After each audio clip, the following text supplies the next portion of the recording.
Hello, hello, hello. This is Denise from the TOWTalk Podcast. Welcome to the show. I'm here with my buddy Neil, and we've got some news going on. In this episode, we're going to cover debates that were conducted at the Wildflowers that's right here in Scotchtown, and that's for the local Town of Wallkill candidates. And Neil was there. He I think you took some video of the event, and you were there watching the event. So tell us what happened at the debate. We're all dying to find out. Oh my God. It was I gotta say, it was very, very interesting. I did get to, record the debate. Basically, it is one of our local, homeowners associations. Yes. And so they have a little bit of power, a little bit of sway, right? Because we don't really have local news, so there isn't debates back in the day, right? Were held.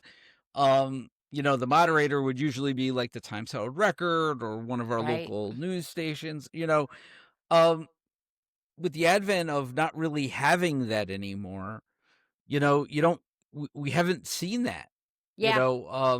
Back in we've lost that. Yeah, back in 2023, I challenged my opponent to a debate, and it just fell on deaf ears, right? My opponent wouldn't debate me, and there really wasn't a media, kind of compelling it, right?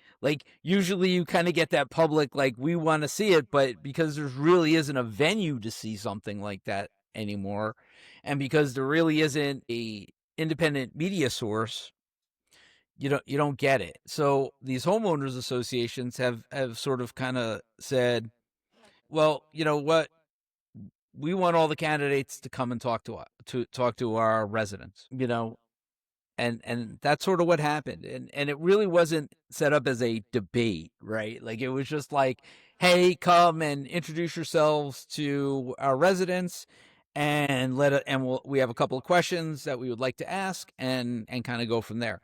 Really weren't debate, right? No debate rules, right? Right. All right. So what kind of questions were being asked? So the candidates that were present were our supervisor candidate, Ralph Carr and Frank D'Andanto, our judge candidate, Dave Furlan and Maria Patricio. The third ward councilman was there, Steve Vanilla. Obviously he has no opponent this year, for those that were interested to know. And the county legislative candidates, DeShonda Carter and Eric Valentin. So they were all in attendance. I don't really want to get bogged down with too much of the nonsense. I mean, there were some fireworks towards the end. Oh man. A lot of mudslinging. That's all I got to say. There was definitely a lot of mudslinging going on, and less attention to the issues. Right. Simple questions, and right from the onset, there was just a lot of mud being thrown, and wow. So the background, I mean, I know that I've talked about it a lot. The town has a lot of financial issues. Yes. Now, one side wants to turn around and say, well, we don't have financial issues, right? They originally said we don't have any financial issues. Then that progressed to, well, we don't have financial issues, we have accounting issues, right? Well, last I heard, accounting is finance. They're both one and the same, right? It was really funny, So there, it was. I just have to say, the whole thing was very, very interesting. So I'm gonna kind of share my screen here, and just so people can kind of see some of the more exciting portions of the event. Right. So this is supervisor candidate Ralph Carr, and I just wanted to kind of talk about some of the things that he had kind of mentioned. For years, as I've mentioned, we've been trying to get some detail as to what's happening in the finance department. And this is him talking about how he got involved in, and this might come up a little bit. Actually, hold on, sorry. Wow, you got a lot of material. Yeah, it was a long thing. Hold on. Excuse me. So, the other thing I wanted to bring up later, sorry. Here we go. Would ever take the proceeds of a one-time sale to offset current expenses? How do we get into that position? And so I decided to run for town. So that was him talking about why he got into politics. So, it was very interesting. He has a background. So one of the things he talks about a lot, and he talked about in this in sort of his introduction, was he comes from a banking background. He used to analyze financial information. So he kind of talked about that. Sorry, he has a background in banking, so he used to analyze financial information for credit worthiness. Okay. So in this instance, what he's talking about is the way you do budgets is you don't use one-time revenue source, right, to balance your budget, balance your operating costs, because the next year you're going to have to tax on that. Right. It's always a big thing when you're doing your budget, is you want to make sure that you're taxing appropriately, because you don't want to have, like, the next year have a huge jump, right? Like, you don't want to sit there and use your fund balance today to balance your budget on operating costs, or a one-time thing for operating costs, or if you're not going to have revenue sources to cover that the next year. Okay. And something I had talked about a lot when I was on the board, because the current board has a $2.5 million budget deficit every year. Okay. Right? For probably the better part of the last, I don't even know. The interesting part of that is right, we find out, right, and I've mentioned this, that they were actually hiding revenues, right? Like, so it wasn't actually that big at all. It actually was that they had a budgetary surplus, and so that was just sort of the budgetary tricks that they were doing. But it was interesting. He said that's how he got involved, right? Was that they used a one-time source. So, good start. But then he goes into something that I found really interesting. We did cash flow analysis every month, because we knew come August we were going to have to start borrowing money. How much would we need? Because the town is somewhat seasonal. There are lump sum payments, but the bulk of the financing money comes in with taxes in February and March. So we had to analyze. So we went over the course of 4 years, we went from a $1.9 million deficit to a $2.2 million surplus in the bank, and we achieved the highest bond rating in the town's history. All right. So you see what he kind of did there? Yeah. Right? He's talking about, like, when he got on the board, right? Like, what they were able to do with the budget and the surplus and the bond rating, right? So he's touting the fact that the bond rating is important, right? It's not everything, but it is important. Right. Right? And we had a long discussion about this. Right. And we had a long week. discussion that the town lost its bond rating, but nobody should be held accountable for that. Right? Like, I mean, he's running with the same guys that lost our bond rating. Exactly. So it's just really funny. He's kind of talking that, and then he talks about, so this I found was interesting. He says, "Oh, we used to get cash flow statements every week." Okay. Yeah, I we really talked don't think about that too. happened. But what was interesting is when I got on the board in 2016, right? Which was the year. So Ralph Carr's last year was in 2015. 2016, I get on the board. There are no cash flows. They don't exist.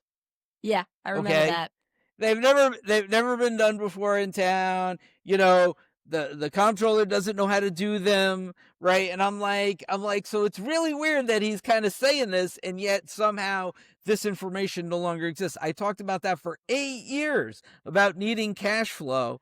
And for 8 years, I was told it's not necessary. We don't need it. But yet he gets on the board and he says, this was important. We needed this information. So my question is as a councilman, why was it important for him? And as a councilman, why was it not important for me? Okay. Right. Exactly. That's a very important question. And again, it becomes, he's a Republican, right? And then what you have is, okay, well, you have this budget, you're budgeting a deficit every year of $2.5 million. Okay. Comptroller's office comes in and says, well, you're not reporting $4.6 million. Oops. Right? Oops. Right? So, and he's saying, oh, we were putting it back in the bank, $2 million, right? So, now all of a sudden it becomes clear, right? You were overtaxing your residents, right? It becomes clear they were creating this fiction for people, right, around the budget. Every year we're giving you your money back, but then they would be putting it in their bank account, right? Oh, wow. Right. Did anybody stop you right there? Did anybody in the audience that was watching this pick that up in the conversation? Do you think? I don't think so. I don't think so. It was just really funny though, like the way he went into it, because I was like, that doesn't really make a lot of sense, you know. I granted, I've been talking about cash flows and the need for cash flows, but you know, that seemed really strange. So let me get to the next segment. This is sort of a little out of order than the way I would probably want to do it, because I think it kind of goes backwards in telling the story. Okay. But we're gonna go. We'll keep going. Hopefully, people can pick up with where we are. Okay. The town, we got problems. We do have problems with reporting, with accounting. Stop right there. Problems. We shouldn't have past due statements. That's absolutely right. Totally agree. Right. Oh! Wait a minute. Did we not play a video from this man a week ago where he said we don't have any problems with the finances, just a problem reporting them? Now he says we've got problems? Very conflicting messages coming from this team over here. So please pay attention, folks. Because they're the narrative is changing as more information comes out, right? That's us. These guys are here to hide this. These guys are here to bury it, right? The more that comes out, the more people are going to look at it and say, well, who do we hold accountable for this? What they're trying to tell you is we're not accountable for any of this. So we're not going to, but we don't want to share it with you. Right? We don't want to let you know where we are right now because you might hold us accountable in an election. So we're not going to tell you, but if it gets out, we're just going to say, well, yeah, we're going to say it happened, but it doesn't matter, right? Yeah, but it doesn't matter. Okay? It was really I just can't make this stuff up. It was very, very odd to hear the way some of this kind of came off. All right. I'm assuming you marked off all the minutes there where the good stuff was. Right. Hold on. There we go. The post office determined that Wallkill systematically underestimates its revenues by $4.1 million over the period being studied, which was 2018 to 2021. Wasn't like the money was missing. We underestimated revenues, overestimated expenses, which is something you do want to do in a budget. You don't want it going the other way. But they felt it was excessive. And I just want to point out that Frank was in office 2020, 2021, and one of the largest excessive amounts was in 2021. And That is here, and anybody wants to look at it. Again, as far as... Did you get it? Did you pick up on it? He went all the way back to 2018. He's talked about 2018 problems going back. No, but did you see what he tried to do there? Claiming that expenses were being overestimated. So expenses are being overestimated and revenues are being underestimated. You're overtaxing. Yep. Okay. Right. And he says, and like you're saying, like he's trying to say, well, the comptroller's office says that that's excessive, right? Are you trying to tell me $4 million isn't excessive, right? He runs a small printing business, $4 million printing business. Oh my right? God. $4 million is pretty freaking excessive, I think. I don't know. Yeah, that's our tax dollars that we're being overtaxed. Correct. Listen to that. Yeah. Oh my God, these people. Right. So he's saying this is what we want to do. Right. So the methodology here is they have been running this town as a for-profit organization, right? In order to be able to do whatever it is that they want to do, right? Right. Whatever pet projects that they want to do, however they want to do it, that's what the way they operate this business. Okay? They run it as a for-profit.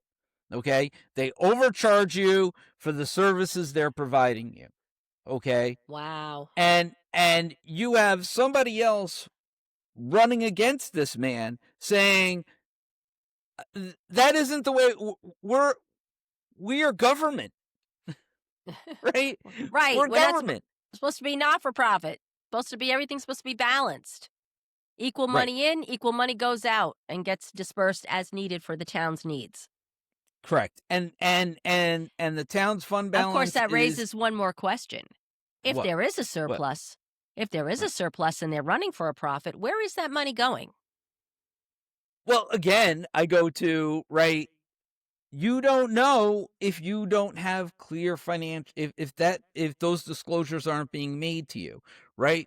We got a budget, right, from the supervisor. I showed everybody what was in that budget, right? It was literally just a request, like a column of numbers that said requested. Okay, we don't know what equipment they're buying, how many staff they're adding, what departments that staff is being added to. Like, you know, if there's going to be a public hearing, right? I should have that information before the public hearing. Yeah, absolutely. I should know what my town is doing beforehand. Like, I shouldn't just see numbers on the page. Like, what am I supposed to do? Go to the budget hearing and say, I disagree with a number on a page. I don't know why I disagree with it, but I disagree with it. It should be 5 instead of 4. Like, it's like the dumbest thing ever. Okay, if you don't know, you don't know.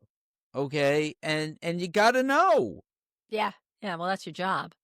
Board's got to know, the information's got to be available to the public, even if it's not posted online, it should be, go to the clerk's office and say, I want this, know? Exactly. I mean, but they're operating it as a for-profit, right? And we're told with 3-year-old financial information that everything is fine and we should just trust them. Yeah, no, that's not working. All right. How do you feel about that? No, well, I don't feel good about that at all. But I do note that when he was talking about this and pointing back at Frank, that he also brought up a minute before that the problems with financials dated back to at least 2018, and that's 2018 that we know. I remember a conversation that we had in a previous video talking about this, where you said that that's just as far back as the accounting firm went, and it was screwed up. They were like, we don't want to go any further because it's probably still just as bad. Right. So you're hearing about these things, right? And it's sort of like now all of a sudden you have to look at, if you look at the entire span of things, Right. right? And the timeline of when things occurred, you have to start asking questions, right? Right. Frank was in office between 2020 and 2021, right? Those 2 years. Okay? He didn't get bank statements. We weren't getting reporting. Anything we got was a year and a half to 2 years behind, right? Like, so the real question becomes, you know, you're sitting there blaming a guy, right? Like, you have Yeah. the information today. You're like, we're going to see in a minute, he's going to start waving around financial like the financial audit from when Excuse Frank me. was in office. Okay. I have the financial statement, right? Blah, blah, blah. Right. But when he was in office, we didn't even have 2018, right? Like, it was Exactly. like Exactly. crazy. Right? Okay, so hold on. Let me see where we are. All right. Here we go. I don't know how you go in there and in 6 weeks determine something's wrong here. Yes, are there problems? Were there over 70 DDA accounts? Absolutely. Should there be? No. But they were there when Frank was there. This isn't something that happened before. They were there. In terms of missing money, I have the 2022 late. I grant it's late, and I'm not sticking up. I'm not part of this, the existing board. I'm not sticking up for the board. But the 2022 audited financial statement, audited by a independent certified public accounting firm, a regional firm that is extremely credible, has signed off on these. It shows 11.1 million in the bank. Doesn't show missing money, things that didn't happen. That is not how accounting works. It's not like, oh, somehow between the money came in. Very confusing what he's saying there. Right. So now we're going. So right, you see him waving around. Yes. The 2022 audit, right? We saw. So we saw. If you'd watched the previous episode, you would have seen a resident say that he foiled for the latest audit, right, report, and he was told that the clerk didn't have it right to give him. Right? Nobody get right. Like, he could have get that was right. the town board meeting from September 25th. Correct. But yet somehow the candidate for the Republican Party has that report. Of course he does. And he's not even part of the. He's not even. He's right. not on the board. Correct. Yes. So right, like, you have, like, right. It's. Why it's doesn't not Frank have that? Why doesn't the public have it? Why isn't this being made available to public? Why are only a select few people, right, have access to this information? Okay. Good question. Right? Why isn't Ralph coming out and saying we need full transparency? Well, because okay. he's telling you there's nothing wrong. We've got it. Right. He's saying we have $12 million in the bank. That's great. I'm glad to hear we have $12 million in the bank in 2022.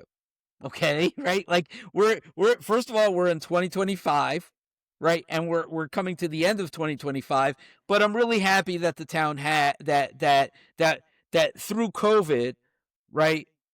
Supervisor Dendanto at the time managed the cash, got the cash at the end of the year good enough that we had a good amount of money at the end. I would be curious as to what that number is today.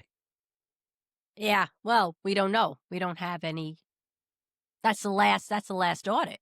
And are we talking $12 million in the general fund? Are we talking $12 million in total out of a $33 million budget? Is he including escrow money in there? Like, like, again, like, I could get wonky with this, but these kind of details matter. And then the other question becomes, well, he says that shows that there's no money missing.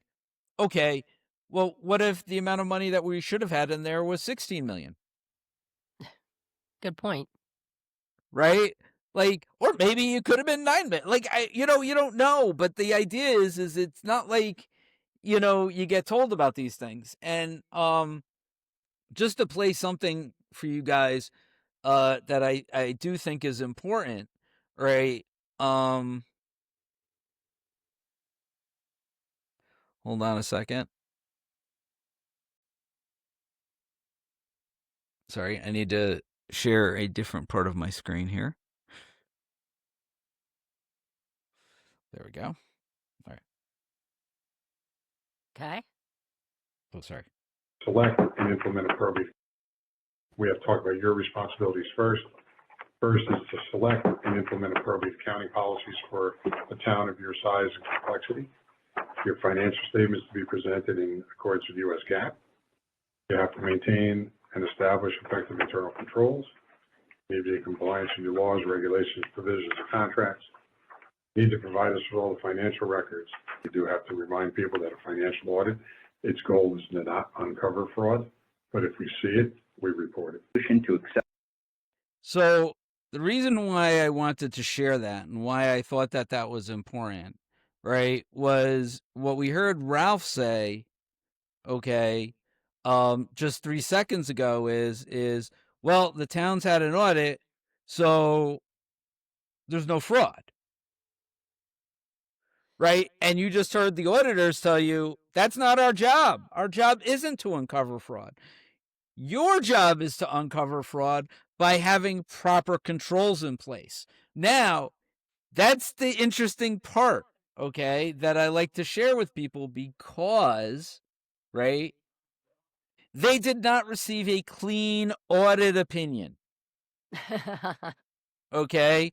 So you could point to that 2022 audit, but that was not a clean audit opinion. It was so normally what is issued by an auditing firm is what's called an unqualified opinion. Okay. Okay. That's where they come in and they basically say, this is what we reviewed. We didn't find any exceptions. So therefore we conclude that your financial statements aren't materially misstated in any way. Okay. Right. Like, I mean, it really doesn't mean much, right? It's basically saying, we think that your financials are somewhat fairly stated within some type of materiality level that we're not going to tell you that this information is pretty good and pretty reliable, right? So, and that's what they call an unqualified opinion. Okay. What the town received was a qualified opinion, which Okay. meant that they couldn't render, right, an opinion as to the fairness of the entire financial statements or whatever it is, right? And they qualified it basically saying, because of these reasons, we can't be sure. Wow. Okay. Okay. Well, that's interesting. Right. So Mr. Carr isn't being honest. Okay. Gotcha. Right? Like he's saying, oh, the auditors say we're good, so you should believe that we're good. But that's not what the auditors said. Right. Their focus is just the numbers, not whether or not those their focus is to mislead the public, to making everybody believe. Okay. No, I'm talking about the auditors' focus. I'm not talking about, the auditors' focus. Yeah. They're just the numbers. The numbers, right. And again, materiality level, you don't know materiality level, you don't know, there's a lot of things you don't know about what it means to be fairly stated. Okay. If something's fairly stated, you could be off by millions of dollars, right? Like if you're doing a multi-million-dollar company and auditing a multi-million-dollar company, if you're off by $1 million here or there, it may not mean anything. The Right. larger the company, the more you could be off, but what you're off, could be material to an investor. You don't Right. know. Right. You're making a guess. as to what somebody will find material and what somebody won't find material as it relates. I used to work for an investment firm, and there were different levels of what we, there were some financially good, stable companies. Excuse me. We still wouldn't invest in them because there were other things that you may look at. Okay. Gotcha. Yeah. So I thought that was very interesting. All right. Next, we're going to hear about the bond rating. Ah, yes. Hey, as a banker, I wouldn't be making loans based on 3-year-old information. I agree with that. That's why we got to get it, the statements up to date so we can go back to Standard & Poor's. The other thing is, it's not just that. It is true, we need that kind of information to plan going forward. I do have concerns about where we are right now, what is happening with the budget. I do have those concerns. But I tell you what, who do you feel is better to address whatever is coming down the pipe financially? Because that is crucial. We can talk about all kinds of other things. But if you don't have your finances in order, you're not going to be able to do all those other things that you want to do to improve quality of life. Okay, so I'm gonna just please, let's go back to we should just show his ad again. There's nothing wrong with the finances. Now he's all over the finances are a problem. This is the issue that I have with this candidate and with this, with what's happening here. These people, he denied that there was a problem with finances. Now we have a big problems that going back years. And who do you want in there? I'm a banker, so you should want me. But you couldn't admit that there was a problem until we made that problem public. Right. If it wasn't made public, then you'd be covering it up right along with the rest of them. That's my concern. So who as a voter am I going to vote for? I'm going to vote for the person that I feel is the least disingenuous, the person who's straight up honest with me up front, not someone who has to get into a corner and then now has to come out and defend their position. You should have been honest about that up front. Then I trust you more. Well, and that's sort of the thing, right? It's it's like the pharmacist who leaves the drug addict in charge of his pharmacy, right? Like, I mean, yeah, at this point in time, just as this is what we've been hearing, right? Like, it started out as there is nothing wrong with the town's finances. There's nothing wrong, right? We heard the supervisor say that for 4 years, that there was nothing wrong. Okay. He still says it to this day. We heard it in the video, right? Like, we sure did. at the September board meeting, they said there's nothing wrong. Right? Even here, I'm not going to play it because I'm not going to get into all that. But even throughout this debate, they continue to harp on that there's nothing wrong. But even he just said, right? Well, you can't plan for the future if you're constantly stuck in the past. Absolutely. Oh, that's a truthful statement there. But you seem to be stuck in the past. But who said that originally? Who was fighting that fight 4 years ago, 6 years ago, 8 years ago? That was me, right? I was fighting that fight. I actually had those conversations. I said, you can't plan for the future if you're stuck in the past. We need good financial information. And then when Frank got into office in 2020, he said the same thing. Right. Said the same thing. He said, where are the numbers? And they were 2 years old. Okay. Now what we have is now that they've gotten caught, right? Because it takes time for this stuff to roll out, right? Your credit rating doesn't go to crap overnight. It takes time, right? Like, you got to miss a few payments before it goes in the garbage, right? It was a systematic over years. I tried warning them, right? They didn't care. It wasn't a priority to them. Okay? It's still not a priority to them. The only priority to them is to cover it up now. And there's that, and That's it. there lies the biggest question. What are you covering up? What exactly is being covered up? And again, finances should be transparent. Yeah. And do we want the same crew and their cronies in control of that? Or should we maybe have a clean sweep, start out fresh, and then see if there's a difference? Right. And that was sort of my thought on the whole thing was, you know, all you're going to get is the same thing, right? They're all running together. They're sitting there taking pictures together. This is clearly just we want to continue the status quo. We want to continue, right?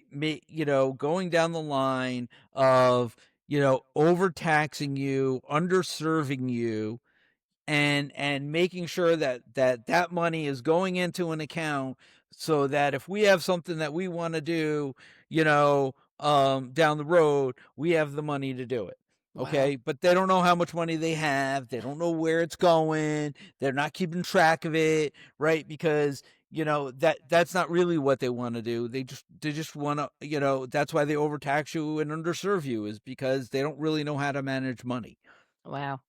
So, just curious, what was Frank's response to these, to especially the accusation directly from Carr?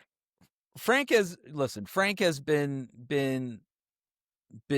touting the same line I've been touting, right? Okay. For probably less time than I have, right? Probably like the last 6 years. Okay. It's been the same thing. He says we need to fix the finances. Okay. Need to plug the holes and fix the finances. Okay. And when you say plug the holes, that means plug the internal control flaws that the town has, right? The fact that $400,000 was stolen in 2024, all right, from the town because of lack of controls, right? Like, figure out where, like, you don't wait for the money to get stolen. I want to point this out too. This was not $400,000 in a single thing. This was over time. So little money here, a little money there, $1,000 here, $10,000 there. It probably started with 10 or 20 bucks. A little bit. He just saw that nobody was catching these little bits. It wasn't until it got all the way to over $400,000 that suddenly someone said, "Oh wow, we're missing money?" Like, it took you that long. It was over a period of months. So there's a real problem. There's a lack of, like you said, a lack of oversight, a lack of controls. We are the constituents. We are the town community. We need to have some oversight as well. And it could be anything, right? Like, you think about it. Okay, the auditors, as I said, look at a materiality level. Okay. Okay. If somebody's taken a few bucks here and there through either maybe an expense reimbursement, or maybe somebody is submitting, maybe a vendor is submitting invoices that aren't maybe legitimate, or you get a fake vendor submitting invoices, right, that aren't legitimate, and they could be below the materiality level. Right. Right. This is the argument I was making. You don't know what you don't know. And if you don't have the proper controls in place, you will never know. Yeah. Right. The auditor, like auditors, at the state level, any type of auditor will tell you there's a materiality level. So as long as you kind of stay below that materiality level, nobody's going to find it. That's why controls matter. That's why making sure that 2 or 3 eyes look at everything before something goes out the door is important. Yeah, I agree. I will tell you, in my office, there are at least like 4 or 5 different eyes on everything that goes out the door. That's important. Like, we're constantly checking each other's work. Okay, and it still didn't prevent money from getting stolen from us. Like, it still doesn't prevent it, right? Like, because there are just really bad actors out there, and people, find ways of getting into your bank accounts, or they wash checks, or they do that. There's so many different things that could occur that if you don't have the checks and balances, you don't know what you don't know. Yeah. Right? So when a guy like Frank talks about plugging the leaks, right? That's what he's talking about. Right? When he talks about, getting caught up, he's serious about it.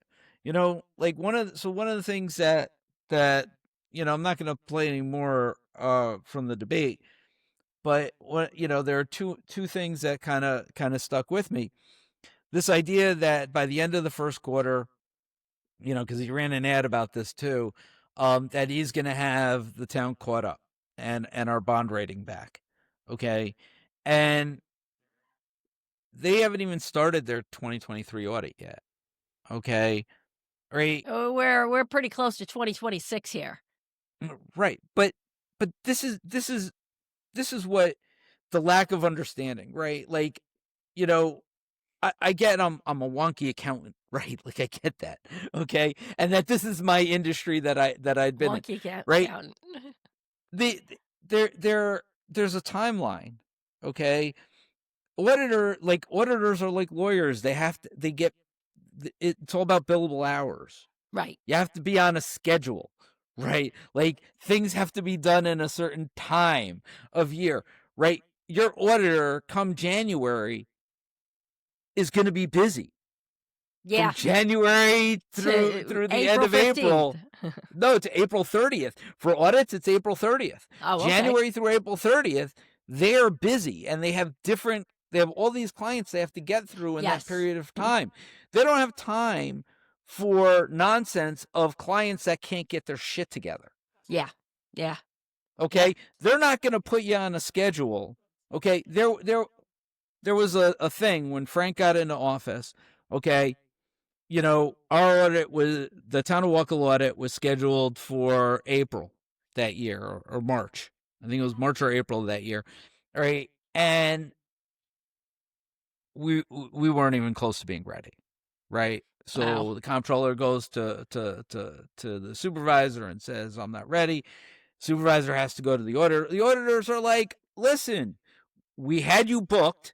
Now we have to unbook you and book somebody else because they can't be idle during that time, right? It pisses them off because now, and they're going to charge you extra for that. That's something they're going to charge you extra for because now you fucked with their schedule and their money, okay? Like these are not like games that people play, right? This is business. Everybody has a business to run, and this is what was happening. So, they were able to move it to a later date, all this other kind of stuff, right? And the audits continued to fall behind. But here's the thing. Their next audit is your 2023 audit and your 2024 audit, right? Your auditors are going to be starting 2025 audits come January. Yeah. Right? So you're already 2 years behind. They have to get 2 audits done, 2023 and 2024, in November and December. I've been an auditor before. I'm going to tell you, right? When do auditors take vacation? November and December. Yeah. Oh man. Because you are not getting a day off between January and April. Right. Right. So they want to get their time in, and now you're going to ask them to spend time doing this. Not only that, when it comes to doing an audit, you have field work. And then you have you have to get all your confirmations in, you have to get all your subsequent events, right? And you're not talking subsequent event for 2023 audit is all of 2024, all of 2025. Wow. Wow. So you have to make sure nothing material happened. And if it did, then you have to disclose it. That may have been one of the reasons that they didn't get a clean opinion in 2022 because they were so far behind. Yeah. So there you go, folks. So it really is an unrealistic expectation for anybody to come out and say, even me as an accountant, to say that we can get this done by the end of the first quarter. I'd be really surprised if he could, he would get a medal from me. I will literally go to town hall and give him a medal if he can get it done. He can get both audits done by the end of March of 2023 or 2026. But here's what I will say: if he doesn't get it done, he should resign then, because that's the promise that he made. And if he can't keep his promise, then he should resign, because that means that this is a lie right here. Yeah. Yeah. Yep. You know. The other thing I wanted to bring up, the last thing I wanted to bring up in relation to the debates was, so I had talked in the past about, the issues related to the investigation that was done into the supervisor Dendanto at the time. Okay, the harassment claims. Yes. Okay, I had gone through that a million times. So this never went to trial.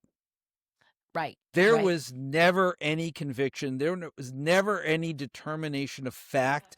Nobody testified, right, in a trial where an indictment, any of this stuff happened. Okay. Okay.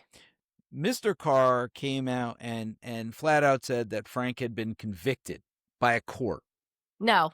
They, in fact, so first of all, and let me clarify this. This was not a criminal case where you would get a conviction. This was a civil case.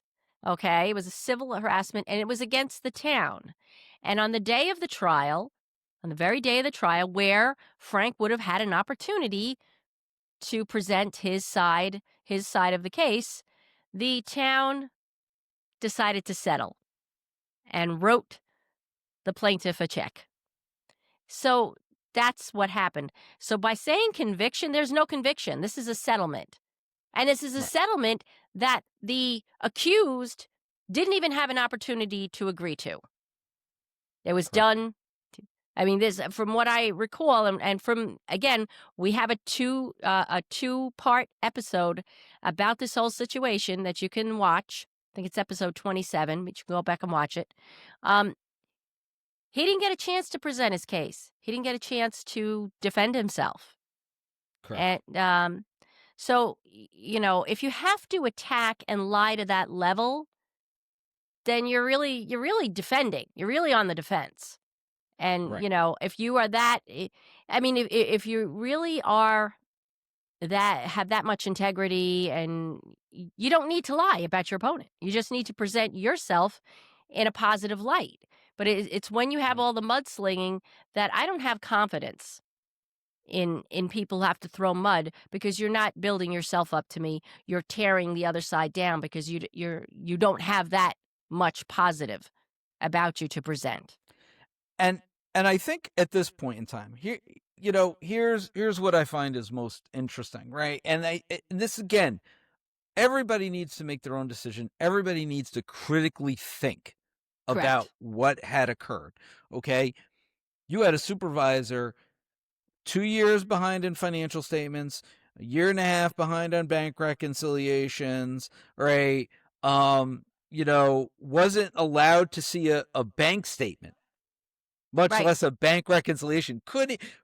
Had zero access, right, to being able to see a bank statement. One question there. So Frank was not, and you were not being permitted to examine financial statements. The supervisor should absolutely have access to that, and he wasn't being given access to it. But were the other council people that were preventing him, did they have access to those financials? I will tell you that one of them actually did. Okay. One of them did. One of them seemed to be controlling things from behind the scenes, right? And it was really, it's, for any municipality, for the people in the municipality, this is the type of stuff that they should be scared of. Okay, right? Like you as a resident should be able to just say, let me see it, and then just give it to you. And that's it. Listen, there are mistakes. We all make mistakes. Things aren't, like the way municipalities work. You're probably like a few weeks behind, all the time, and that's okay, right? But this idea that the way these guys have been operating you know, and so you have to start asking, right? So as I was saying, like, you have to critically think. Frank was going through all this. He was demanding bank statements. As he He should was be. he was being denied the information, right? Gets frustrated, okay? And you have a board looking to frame him and get him out of the books and get him out of that line of questioning, get him out of having the ability to ask those questions, get him out of the ability to be able to get that information, right? They needed to stop the train. How do you stop the train, right? Your chief accountant levels accusations, boom, right? I was there. Okay, I witnessed the entire thing. I have evidence against the whole thing, right? To this day, so that recording, right, that everybody, so a lot of people have heard that recording. It's probably like, 40 minutes long or whatever, or 40 seconds long. 40 seconds, okay? yeah. Yeah, it's 40 seconds long, right? That meeting was an hour and a half long. Okay? That And it's recording, all based on 40 seconds. That recording was an hour and a half long. Okay? Wow. Right? The only people What a who've shame. ever heard the entire recording are Councilman Johnson, Councilman Coyne, Councilman Valentin, and the attorney. Okay? Not even you or Frank. I demanded it when I was there, and I was denied. I was told no. Right? You were a councilman. I was a councilman. I was entitled to see all the evidence, right? And I was denied it. I was denied even seeing the complaint. They wouldn't even show me the complaint. I had a demand. I flat out was like, wait a minute. There were 3 complaints. Okay. There were 3 like 20-page complaints. Okay. All right. Granted, I read them. There's nothing in there. Okay. But there were 3 complaints. Okay. And I'm going to tell you, right, I didn't see them until the investigation was almost over. I had to demand them. Wow. Okay. Because they refused to actually even give them to me. All right. So I never had an opportunity to actually discuss any of those with the attorney. Like, I never had a to be able to even provide a response. If I didn't have the complaint, how can I respond to something I've never seen? Wow. Folks, think about that.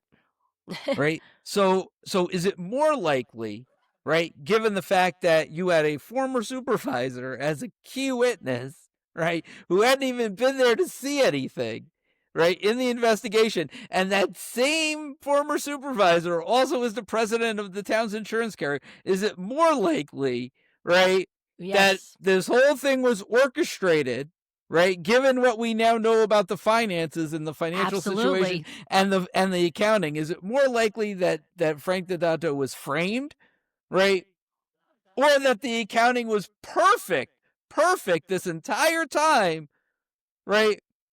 Well, we know that's not the case. And that there's nothing wrong, right? Because those are your choices right now, right? Like, those are your choices. And let's just quick review.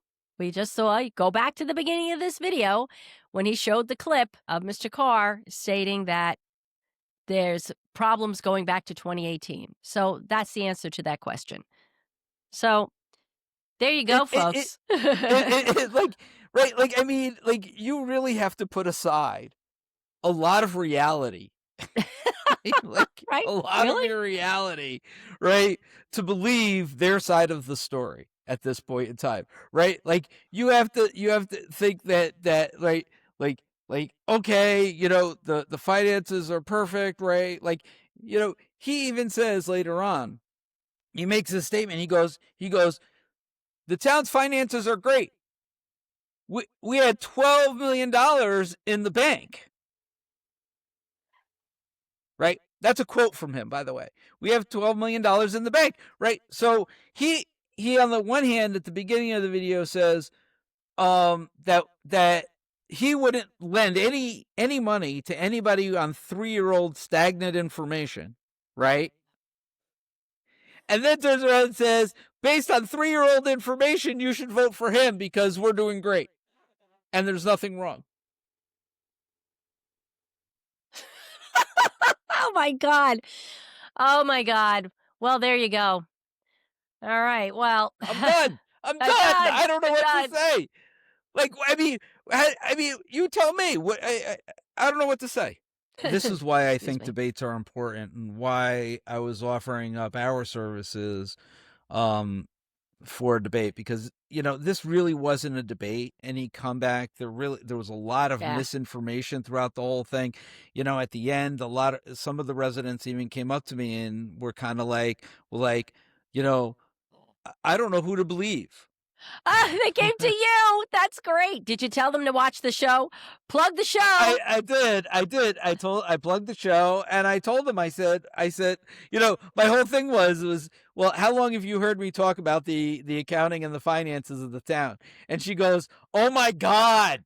Oh my God. Long. So long. For as long as I've known you. Yes. Right. The whole reason why I started this thing. Right. As long as I've known you. That's what they say to me. And they shake their head when they say it too. They're like, oh, as long as I've known you. That's your answer. That's your answer. Right. If you can't be confident that what you are hearing, that you feel that you're being gaslit, there's a lot of gaslighting going on, there's your answer. There's your answer. I think that's the real, that's sort of the real crux. Just kind of getting into real quick national politics, because I know we're running a little long, but that's the real problem, right? Like, you have two sides telling you information, and it's really hard to discern what the truth is. And it's not like you have real reporting to discern the truth.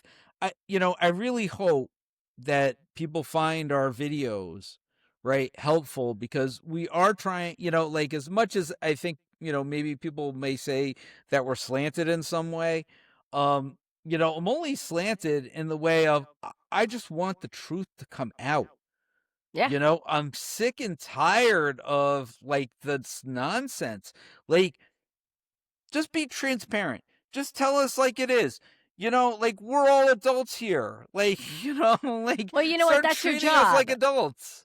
That's your job. That's I think what's happened here, and we're obviously seeing this with national politics, and it is beginning. It's already been extended down to the state, county, and town level, where people who we elected, who are supposed to work for us, once they're there, they go about their own agenda. Right. They're no longer talking to people. Look at we're seeing this happening. I think both sides should really sit down and talk to their freaking constituents. Really, I think both sides have really stopped listening to what people want. I agree. Right. Like, I've been, like, I constantly hear, well, this individual's a populist, so he's obviously wrong. We need somebody more mainstream, right? Think about that statement. Think about that statement and what that statement means. Populism,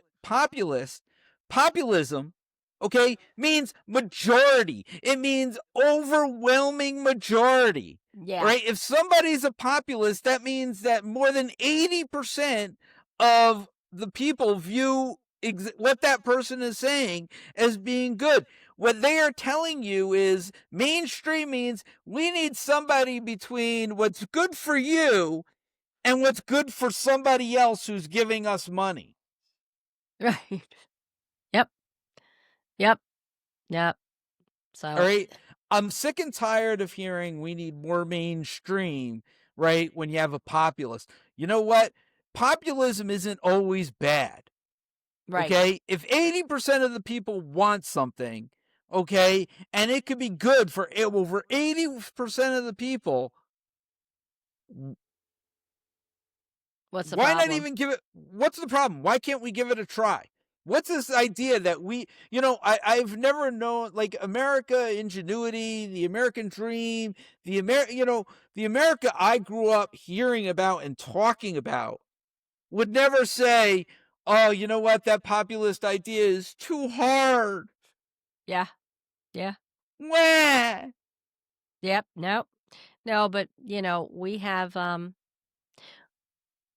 now have elected officials who work for the billionaires and corporations that paid them to be there. They don't work for the people that voted them in. So, yeah, you're right. It is both sides. We're seeing it. But we are seeing more grassroots campaigns starting to come in, people who refuse to take that money. That's huge. And that's really the way it should be. That's really the way it should be.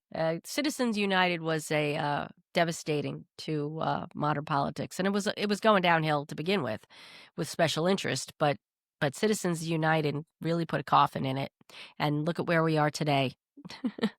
So, we need to get back. We need to look at people who aren't backed by big dollars because they're beholden to their big donors. And we want our elected officials to be beholden to us, the ones who are actually doing the voting. We the people. Yes, we the people, exactly. So this has been a longer than expected episode, but we've got more content coming. So like, share, subscribe, click that little bell, leave us a comment. Nobody ever talks to us. I'm getting very depressed. Say something nice about me. All right. And we will talk to you guys soon. Love you guys. Take care. Peace out.